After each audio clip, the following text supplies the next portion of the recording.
Hi everyone and welcome to a new Path of Exile video. Today we are going to talk about builds for Gauntlet. At first I wanted to do a single video with 4 or 5 different build ideas, but I've decided to do only 2 builds and to make a single video for each build so I can explain to you in detail how to play the build. The first one is the build I'm going to play on the Gauntlet, and I think is one of the strongest build of the current meta, and it's the Exsanguinate Seismic Trap Saboteur. This league, the Saboteur is very strong. He can reach 100% spell suppression while using Determination and Grace, so he's very tanky as ascendancy and is perfect for the Gauntlet. Also, last league I played Icicle Mine, but I never tried Seismic Trap, so this is a good reason to try it out. And the footage you're seeing right now is me going back to my Icicle Mine character the last league and respecing to try it out Seismic Trap.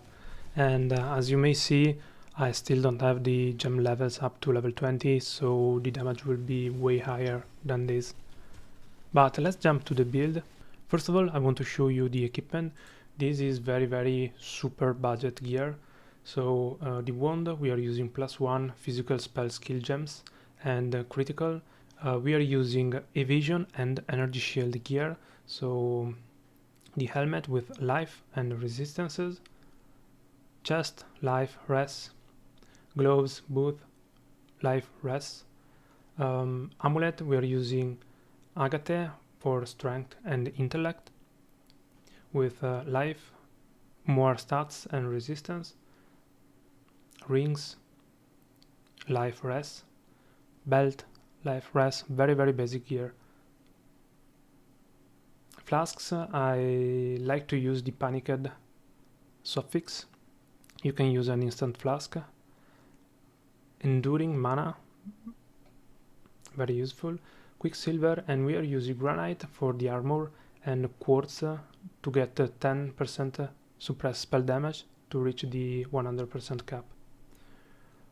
I'm also using 2 jewels, but this is very basic, 5% increase max life. As you can see, this is very basic gear. You will find better, I'm sure. Okay, let's move on to the tier, and let's start with level 25. We start getting the elemental damage because the first levels we are using elemental spells to level up. We are taking Trickery here, we are taking Blood Siphon, then we go here to take more damage, Saboteur, Trap Mine damage. Here we get more damage, Intellect, and we go take these trap damage nodes. We take Soul Thief for more evasion and some energy shield, and then we move here to get more damage, more trap damage. And till level 25 we are using Stormblast Mine. I will explain this better later. Level 35, for the first lab we are taking Trap and Mine damage and Perfect Crime. Then here I forgot to show you, we take recover 30 life when your trap is triggered by an enemy to help us survive. Then we take here more life. We take the life mastery, flat life. Then we go up, we take here this trap node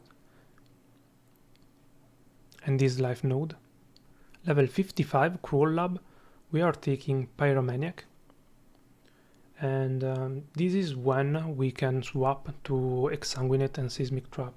So we will be using Life Tap for Seismic Trap, and in this way we can, by taking the Summoner Skitterbot Mastery and by rushing the Charisma with the Mana Reservation Mastery, we are able to run 4 auras with Precision low level. We can run Grace, Determination, Skitterbots and Precision. Eventually, if you need mana, if you don't want to use Life Tap, you can remove Precision and use Grace, Determination and Skitterbots. To be able to run those auras, we also need the Evasion Mastery. Grace has increased Mana Reservation, so we are taking those nodes here. Now that Seismic Trap is using life to cast, we can also take this Physical Mastery, increase physical damage with skills that cost life. And then we move here to get spell suppression, evasion and life. Level 70, Merciless Lab. We are taking Born in the Shadows for more survivability. After the switch to Exsanguinate, we can spec out these elemental damage nodes and take Intellect here. After that, we can take Max Life here, Spell Suppression here with the Critical Strike Chance Mastery. We can take the nodes here for pathing. We are taking Ghost Dance for survivability. Then here we take more suppress spell damage, with the chance to suppress spell damage if your boots, helm and gloves have evasion. And then we move down here to get life and more spell suppression and survivability. At this point, at level 70 with Grace and Determination at level 15, we have about 3.5k life, 500 energy shield, 72% evade chance, 60% phys damage reduction and almost 90% spell suppression with the flasks on. Level 80 we start taking some critical strike chance, and for the Uber Lab we are taking Chain Reaction. Then here we are respeccing those nodes to get those nodes here. We are taking Crit Strike chance here with Critical Strike Multiplier Mastery. We are taking a Jewel Socket here and one here. We are also taking those nodes here to get to the spell suppression cap. Then for level 95 we are also taking Evasion here and Stun Immunity. We are taking Critical Strike here. We are taking more life here, and that's it. At the end, with Grace and Determination at level 20 and at level 95 with the equipment I showed you earlier, we have 4.6k life, 68% evade chance, 50% damage reduction and 100% spell suppression.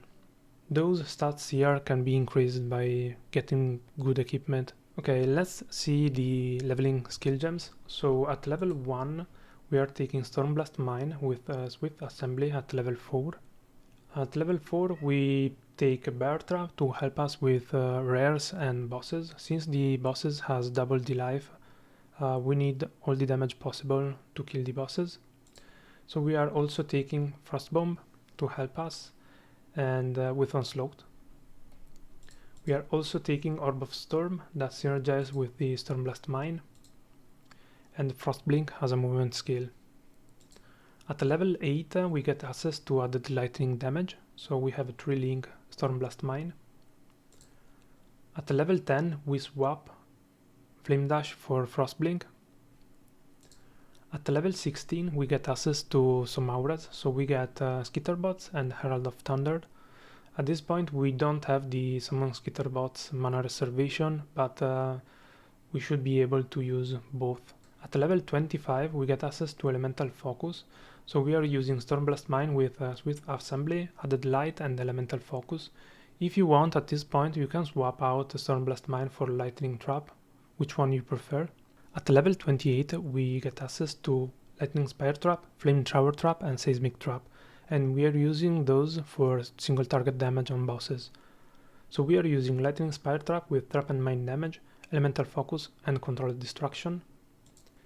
And here, since we get access to the Seismic Trap support skill gems at level 38, we can only use Trap and Mine damage. So we are doing a 4-link with Flame Shower Trap, Seismic Trap, Trap and Mine damage and Elemental Focus. Elemental Focus is working only for the Flame Shower Trap, of course. At level 38 we get access to the support skill gems for Exsanguinate and Seismic Trap, so we can now move on to the endgame setup. In the passive tree, I mentioned that you can swap to Exsanguinate Seismic Trap around level 55. I will try to swap it at level 38, and if I'm not doing enough damage, I'm gonna wait till level 55. The in-game skill setup will be Seismic Trap with Advanced Trap, Trap and Mine damage, Life Tap before Brutality because of the physical mastery, and increased critical strike chance if you manage to get a 6-link. Exsanguinate is with Trap, Chain and Cluster Tap, as we saw earlier. The auras will be Grace, Summon Skitterbots, determination, and precision. If you want, you can also use War Banner for damage, but I recommend precision for the critical strike chance. We are using a 4-link with Flame Dash as movement skill, Assassin's Mark as course, faster casting, and life tap. In this way we are casting everything with life, and we can drop the Enduring Mana Flask for something else. And we also don't need to care too much about mana reservation, so we can increase the level of precision till we have mana. Like that. We are using cast when damage taken setup with Molten Shell because we have a lot of armor, and we are using life tap here as well.